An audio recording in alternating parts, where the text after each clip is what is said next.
ভাব ধরলেন রশিদ খান, বোঝালেন নিজেই সব কিছু বোঝেন। একেবারে জোর করে শুভমান গিলকে দিয়ে রিভিউ নিয়েছেন রশিদ খান।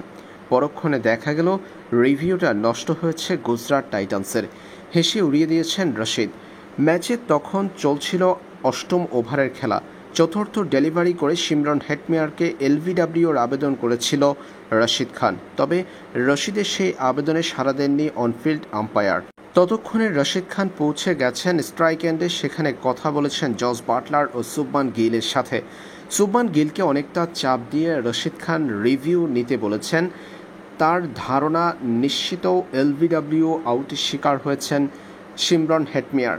পরে দেখা গেল রিভিউটা নষ্ট হয়েছে গুজরাটের। বল ছিল পিচিং আউটসাইড লেগ, পরিষ্কার নট আউট। পরে অনফিল্ড আম্পায়ারের সিদ্ধান্ত বহাল রাখতে বলল তৃতীয় আম্পায়ার। হেসে সেই জায়গা ত্যাগ করেছেন রশিদ খান। আম্পায়ারকে চ্যালেঞ্জ জানিয়ে নিজেই ভুল প্রমাণিত আফগান এই লেগ স্পিনার।